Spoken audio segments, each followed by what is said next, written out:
আসসালামু আলাইকুম সবাইকে। আমি তানিয়া। আমি আজ আবার চলে এসেছি একটি নতুন ভিডিও নিয়ে। তো আগের ভিডিওতে আমি যেমনটা বলেছিলাম যে আমরা কত ধরনের আইভি ফ্লুইডসের টাইপ আমরা পাই, আজ আমরা জানবো সেই সব টাইপসগুলো আবার কোন টাইপের ফ্লুইড বা কোন টাইপের সলিউশন সেই সম্পর্কে জানবো। তো তার আগে প্রথমে আমরা জানবো যে সলিউশনটা আসলে কী।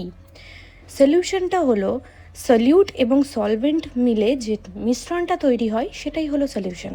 সলিউট এবং সলভেন্টটা কি? সলিউট হলো যেটা সলিউশনের মধ্যে যে কম্পোনেন্টটা কম পরিমাণ থাকে সেটা সলিউট, এবং যে কম্পোনেন্টটা বেশি পরিমাণ থাকে সেটা হলো সলভেন্ট। যেমন লবণ হলো সলিউট, ওয়াটার হলো সলভেন্ট, এবং এই দুটো মিশ্রণে যেটা তৈরি হয় সেটা হলো সলিউশন। তো আইভি ফ্লুইডস আমরা দেখে নিই। আইভি ফ্লুইডস সাধারণত দুই ধরনের হয়, ক্রিস্টালয়েড এবং কোলয়েড। ক্রিস্টালয়েডটা কি? এই ধরনের সলিউশনগুলো ছোট ছোট মলিকিউল দিয়ে তৈরি হয়। এই ধরনের অণুর কারণে যা খুবই সহজে সেল বা টিস্যুর মধ্যে চলাচল করতে পারে। এবং কোলয়েড হলো লার্জ মলিকিউল, তাই সহজে ভেদ বা চলাচল করতে পারে না। তো ক্রিস্টালয়েডের আরও তিনটে টাইপস আছে। প্রথম হলো হাইপোটনিক, সেকেন্ড হলো আইসোটনিক, এবং থার্ড হলো হাইপারটনিক। তো চলো আমরা প্রথমে আইসোটনিক নিয়ে কথা বলি। আইসোটনিকটা হলো এক্স্যাক্ট সেম অসমোলারিটি, মানে হিউম্যান সেলের কনসেন্ট্রেশন এবং সলিউশনের কনসেন্ট্রেশন দুটোই সেম হতে হবে। তো আমরা সেম কোনটাকে ধরি?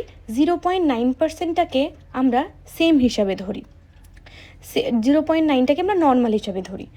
তো আইসোটনিক কোনগুলো? এক্সাম্পল 0.9% NS, RL, 5D এবং DNS। এবার 5D তো NS-এর 0.9%-এর থেকে বেশি, তাহলে 5D কেন?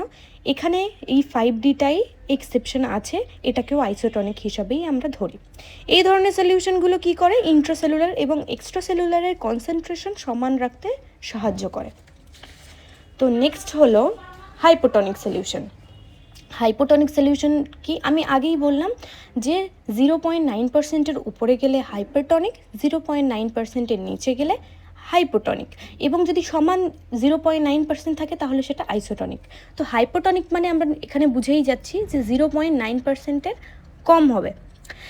এই সমস্ত সলিউশনগুলোর কাজ কি থাকে? জলকে সেলের মধ্যে ঢুকতে সাহায্য করে।